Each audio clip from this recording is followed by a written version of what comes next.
Hello, I am Rainer Füllmich and I am one of the founding members of the German Corona Investigative Committee.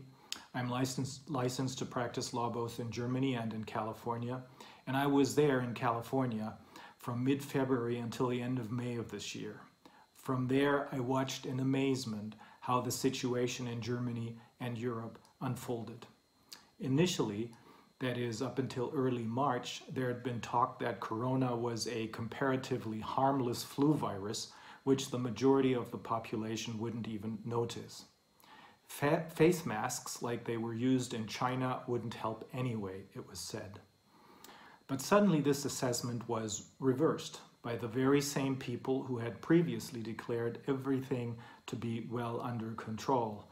At the end of March, a lockdown was imposed in Germany, which, I could hardly believe it, in one single stroke suspended all fundamental rights guaranteed by the German constitution. Even less could I believe that, at least initially, far more than 90% of the population had nothing to object to, but instead submitted themselves without asking any questions to the anti-corona measures, and that all of the mainstream media had fallen into this official line. As a lawyer, one knows, of course, that there are two sides to every coin, and that there's always more than just one single opinion on anything and everything. Actually, non-lawyers know that too. That is why I started to look for other opinions than just those of Professor Drosten, who had been Germany's official virologist until then, even though he had changed his views from basically harmless to extremely dangerous. First, I found statements from my friend Dr. Wolfgang Wodak published on the internet by alternative media outlets, and I called him. He referred me to other people and their opinions, in particular that of the highly respected health scientist and statistician and professor of medicine and epidemiology, Professor John Ioannidis of Stanford University in California. But he also drew my attention to the equally highly respected German professors of medicine and epidemiology, Bakti, Mölling, Streeck, the financial scientist Professor Homburg, and the forensic scientist Professor Püschel, and their statements, which are all available on the internet.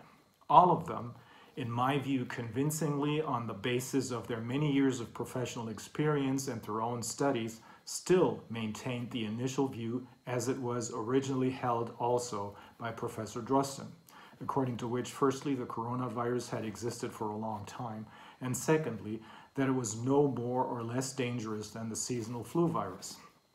Professor Homburg even proved that the lockdown could not have had any effect in Germany because it was announced 14 days after the infection rates had already begun to drop again, just like the seasonal flu. I was not only astonished but deeply disturbed to see that these other opinions were not only not heard, but that any discussion of them was avoided by first dismissing the other opinions as conspiracy theories and then denouncing their authors as, for example, COVIDiots. Then someone leaked the so-called panic paper of the German Federal Ministry of the Interior, which explicitly called for intentionally causing the population to panic. I was downright shocked by the explicit message therein that children should be made to feel responsible for the possibly painful, tortured death of their parents if they did not comply with the measures. This reminded me more of our dark German past than of a democracy with inalienable basic rights as guaranteed in our constitution. Afterwards, an official of the Ministry of the Interior leaked the so-called false alarm paper, which explained in great detail that the so-called corona pandemic was, in fact, a false alarm, and that the consequences of the measures ordered by the federal and state governments would cause far greater damage to both public health and the economy than the coronavirus itself could ever have done. At first I wondered why no lawyer came forward on this subject. After all the constitutionally guaranteed fundamental rights that are vital to our democracy had been suspended indefinitely. Therefore, in mid-April, I made a video on my YouTube channel entitled, "When Will the Lawyers Come Out of Hiding?" In a second video, I reminded people of the ancient Roman legal principle, audiatur et altera pars, listen to the other side as well. And when I then saw how people were forced to die completely isolated at the end of their lives, alone and without their loved ones being able to be with them, how suicide rates skyrocketed, how millions of medical operations, necessary, not elective surgery, were postponed, and how unemployment rates exploded, I made 2 videos about this too, and pointed out that in my view, these consequences of the corona measures were in fact a really good reason to panic. I could not believe that all this was ultimately based on one single opinion, which was possibly wrong, and that apparently no one wanted to take note of any of the other opinions. My personal legal hero is the Supreme Court Justice Louis Brandeis, the famous people's lawyer, who at the beginning of the last century successfully reined in powerful but fraudulent corporations, especially the financial corporations. Justice Brandeis had determined about 100 years ago, powerful financial firms will stop at nothing, let alone fraud. However, in order to be able to see this, it is necessary to take a close look at all the facts, and in particular, shine a bright light into the shady areas in order to establish the true facts. Sunlight is the best disinfectant, is one of his best-known quotes. At the end of May, I made this the title of my last video before we returned to Germany. And that is exactly what our Corona Investigative Committee is all about. First, to finally let those other opinions become public knowledge, and second, to illuminate the many dark, confusing, and fear-inducing corners of this so-called pandemic.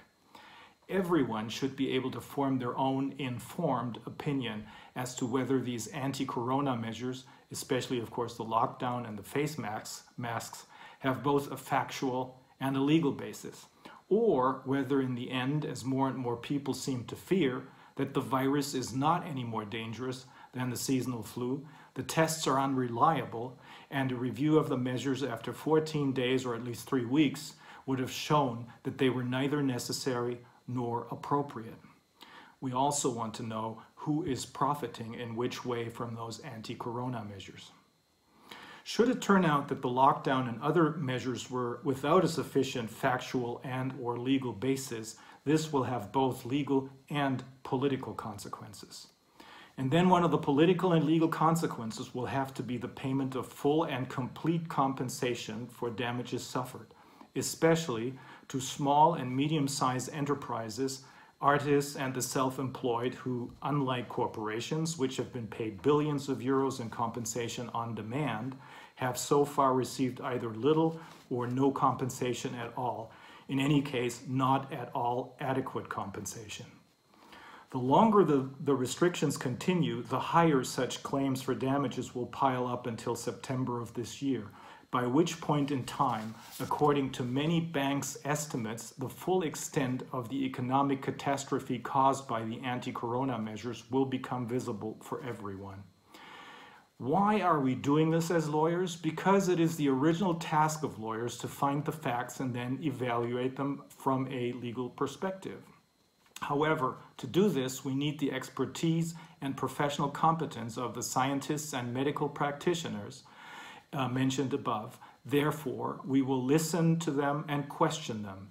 As a trial lawyer, I personally have 26 years of intensive experience with structurally superior, that is economically and or politically very powerful tortfeasors such as Deutsche Bank. That is why we feel that we are very well equipped for what the Corona Investigative Committee is now doing, hearing expert witnesses to put together the facts of this crisis.